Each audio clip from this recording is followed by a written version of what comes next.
Hey everyone, it's a bit of a big day today. I have a buyer flying in from Seattle in about an hour and a half to buy my bus.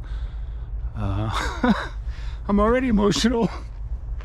It's been a long journey, having to move out of our house when we weren't ready during the height of the pandemic. I put a lot of shit.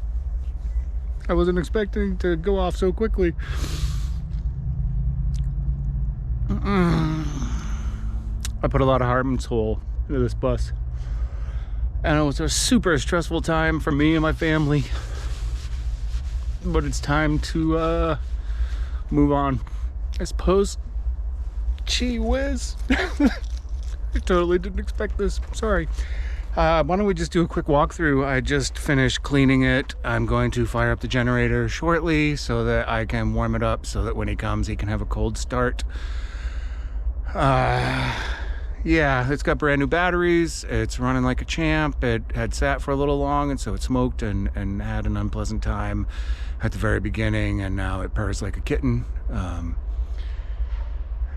get $12,000 for it, which isn't nearly enough to compensate me for my pain and suffering, but that's the story, and I could use the money for other things. So without further ado, let's walk through.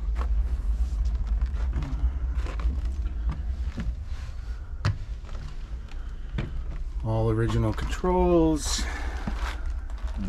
These were just some temporary plywood boxes. They're filled right now with things he can use to do the project.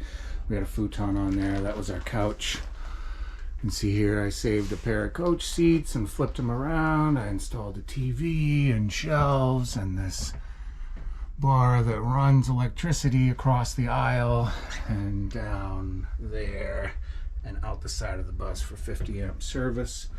I made this metal table for a pair of stoves, a Dickinson Pacific and a Neptune #1 galley stove, which are no longer in here because those are mine.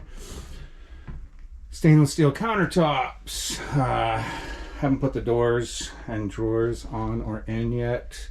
That's something the next guy gets to do. My big giant sink, because I know how hard it is to do dishes when you can't fit a frying pan in the damn sink.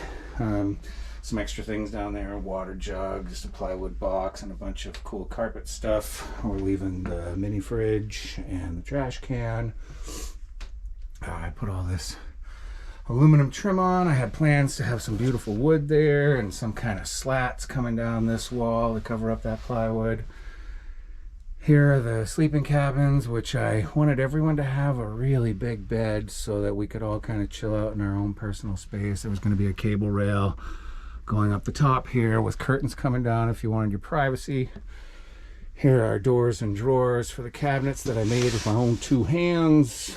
I made everything in here except the steel studs with my own two hands, and maybe the carpet that I put on all these walls I built in all these sleeping cabins. This is an 1.1/8" plywood, which is Durastrand, and I left it so that he could maybe make a table or something cool out of it, because that was my plan over in the coach section.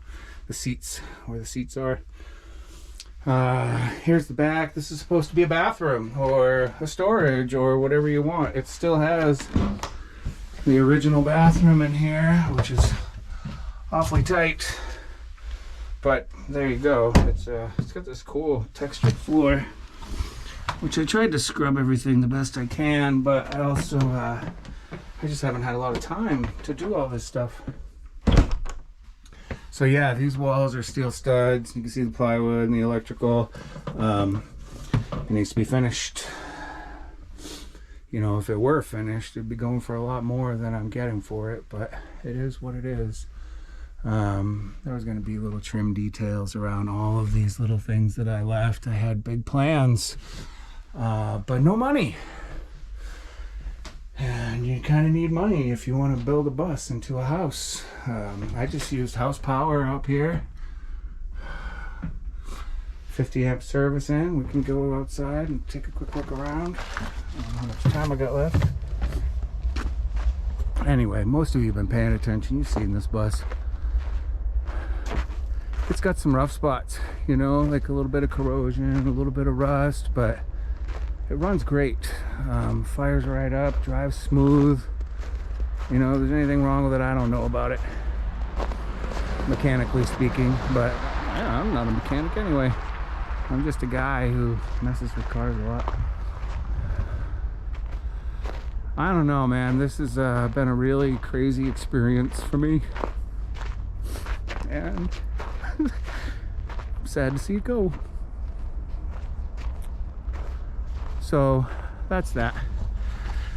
Before I turn back into a blubbering idiot again, I guess that's the last you're gonna see of the bus on this channel. And maybe I'll continue on with the channel, maybe I won't. I don't know if there's a future in YouTube for me or not.